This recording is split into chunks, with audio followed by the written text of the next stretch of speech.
We had long been pushing for the opening goal in the first half, with Callum Hudson-Odoi, Reece James and the impressive Ross Barkley all forcing early saves from visiting goalkeeper Nick Pope, before Kai Havertz, just moments after being sent flying into the crowd and needing lengthy treatment, met James' cross perfectly to head us into the lead. We were unfortunate not to extend that advantage too, as Pope denied us on several further occasions and Thiago Silva sent a header against the outside of the post from another dangerous James cross. However, completely against the run of play, Burnley were allowed to score a second-half equaliser when substitutes Jay Rodriguez and Maciej Vydra were left unmarked in the box to turn in past Edouard Mendy, despite needing 2 attempts to do so, and there wasn't enough time left for Chelsea to find a second goal against the Clarets' determined defence. Thomas Tuchel made one change to the side which triumphed 3-0 against Newcastle United in our last Premier League fixture. That also meant 4 changes from the midweek Champions League win over Malmo, although none of them came at the back, as Andreas Christensen, Thiago Silva and Antonio Rudiger continued ahead of goalkeeper Edouard Mendy for the 3rd consecutive game. In midfield, wing-backs Reece James and Ben Chilwell returned to side after sitting out the Malmo match, as did N'Golo Kante alongside the day's captain Jorginho in the centre. Barkley came in for his first Premier League start under Tuchel, operating in a number 10 role behind a front 2 of Kai Havertz and Callum Hudson-Odoi. Mason Mount returned among the substitutes having missed our last 2 matches. Burnley manager Sean Dyche retained an unchanged side from the team that recorded their first league victory of the season by beating Brentford 3-1 a week earlier. The day started with Stamford Bridge marking remembrance, as captains Jorginho and Ben Mee laid poppy wreaths in the centre circle before players, supporters and official observed a minute's silence, while a bugler played the last post. Burnley tried to come out strong, using strikers Chris Wood and Maxwell Cornet to put pressure on our defenders, but it didn't last long and the away team were soon on the back foot. It was Chelsea who created the first chance of the game inside the opening 5 minutes, and it came via our new-look front 3. When Rudiger cleared the ball low to snuff out a dangerous-looking Burnley attack, Havertz controlled the ball perfectly and quickly moved it to Barkley.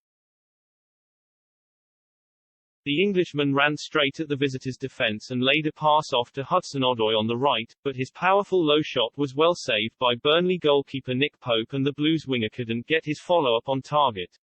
We were soon piling on a bit of early pressure, too, as Reece James had a shot charged down in the box shortly afterwards and, from the resulting short corner, Christensen headed narrowly wide of the left-hand post from Hudson-Odoi's clipped cross.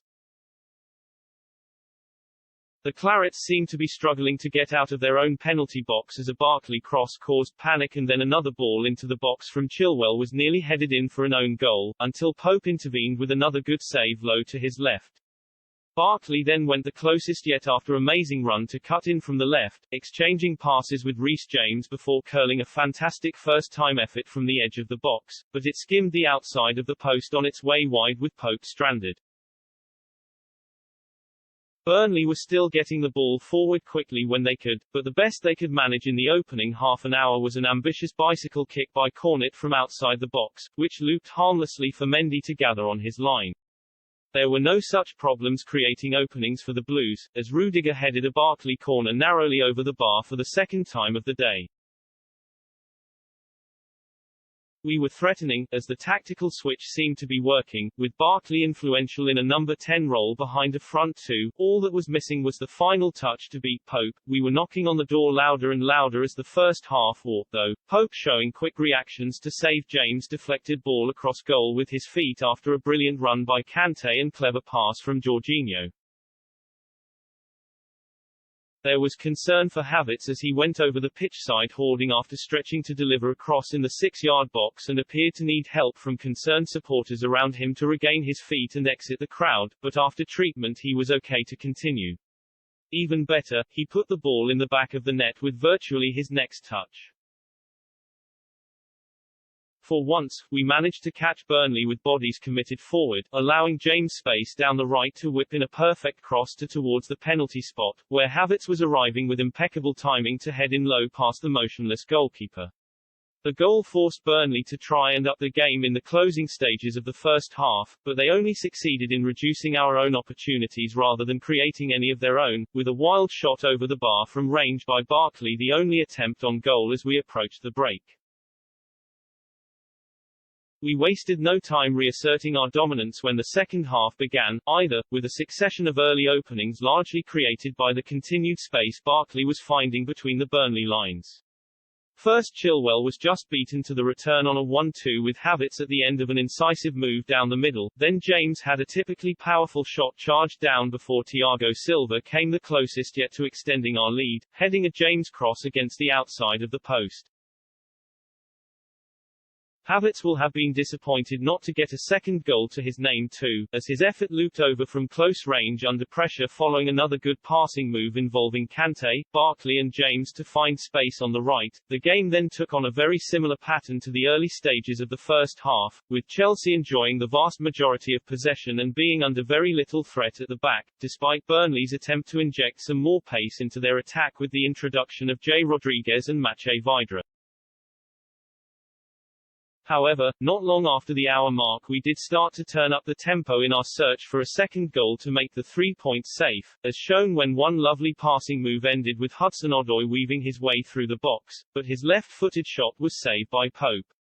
We were exerting pressure on the Clarets' back line again, with Jorginho drilling a low volley from outside the box only to see it blocked and Barkley firing over with what turned out to be his last touch of an impressive performance before being replaced by Ruben Loftus-Cheek, Tuchel enthusiastically high-fiving the midfielder as he left the pitch.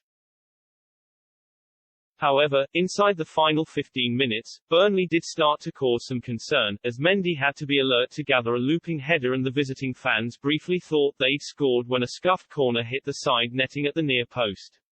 Shortly afterwards, those Burnley supporters did have something to cheer, though. A rare lapse in concentration at the back from Chelsea allowed two Clarets strikers to get free in the box to meet a hopeful ball into the box and, when Rodriguez fluffed his header, it wrong-footed the unlucky Mendy and Vydra was able to turn in from close range.